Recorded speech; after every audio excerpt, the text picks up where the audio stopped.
Up to 25,000 U.S. National Guard troops are arriving in Washington ahead of the Inauguration Day. Protests expected in D.C., in fact, across all 50 states as well. And one state capital is no stranger to dealing with violent demonstrators at its doorstep.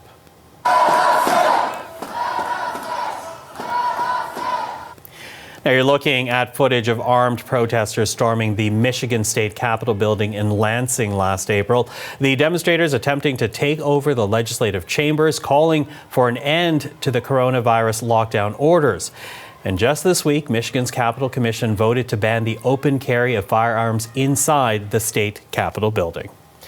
Well, for a closer look at how people and officials are preparing for what is expected to be days of violence, we're now joined by Andy Schor. He is the mayor of Lansing in Michigan. Mayor Schor, thank you for joining us today. Thanks for having me, Michael. I appreciate the story here.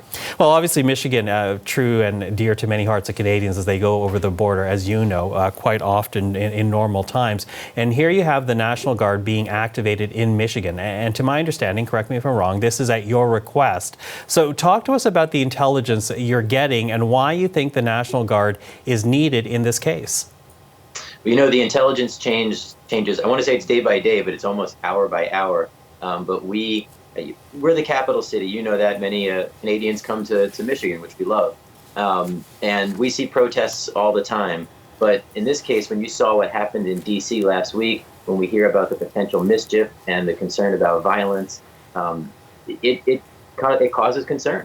So we want to allow people to exercise their First Amendment right to protest. But at the same time, we need to prepare for the worst.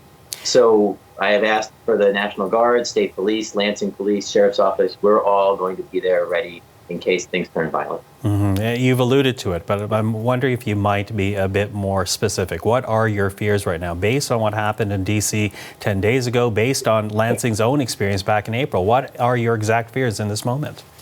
Our fears are that some small set of protesters will try and storm the Capitol. There's fencing going up.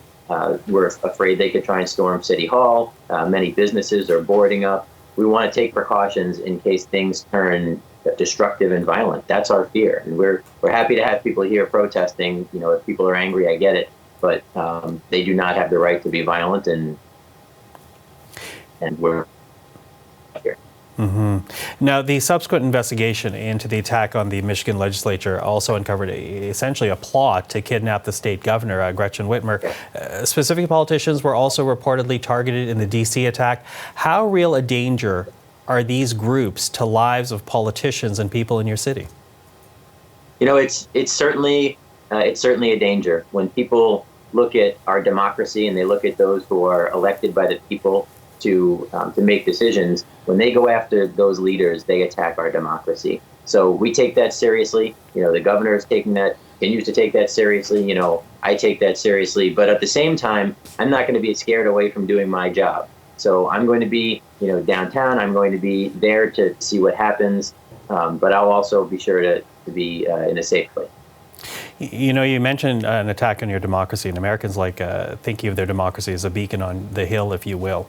Given what has happened in D.C. 10 days ago, given what happened in your state back in April, what are your thoughts on your democracy right now? How are you feeling as someone who's dedicated his life to U.S. democracy and politics? Our democracy stands strong. For 213 years, we have had democracy and peaceful change of power.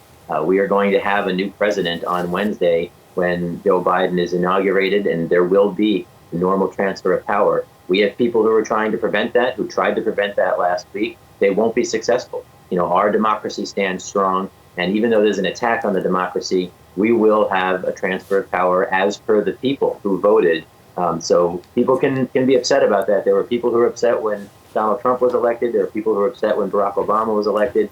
You can have an opinion, but you cannot be violent. You cannot take action to overthrow that democracy. It won't happen. Our democracy is sound. Our democracy is strong here in the United States. So talk to us then about the security that's now going in place. What are you telling the people of Lansing to do, to follow today and in the next few days? Yeah, we're telling them that they should stay away from the Capitol area, from the downtown. You know, we have a lot of people who live in the downtown. If you're walking your dog, don't do it near the Capitol. This is not a good time to visit the Capitol on Sunday specifically, and potentially into next week through Inauguration Day. We want people to come to our downtown and spend money and visit. We have a lot of visitors, but they should be staying away from the Capitol Sunday, probably through Inauguration Day, as we see what the dangers are going to be.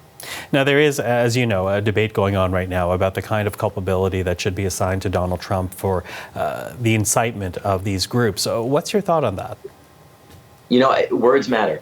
And what we've seen on Twitter, what we saw before the kind of the mob attack on the Capitol, he has said things that have led people to think that he wants them to rise up. And that is, it's terrible. It is terrible. Nobody likes to lose an election, but telling people to incite, to go to the Capitol and to take action, people are taking it, whether he means it or not, people are taking it much more literally, and the reality is his words matter. So my hope is that now he's saying that people should be nonviolent, and my hope is that those words will continue to matter, even though there's a lot of people who just don't trust him.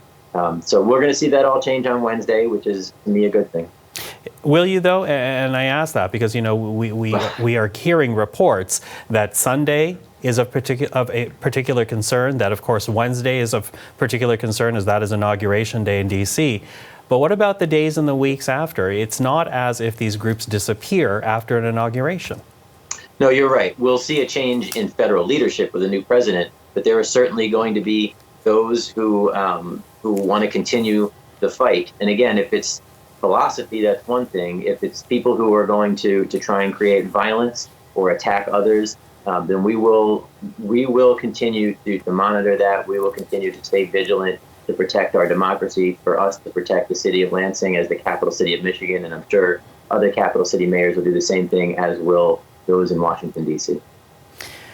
Mayor Schor, thank you for this. Appreciate the time. Anytime. Thank you for having me. And that's Andy Schor, Mayor of Lansing, Michigan.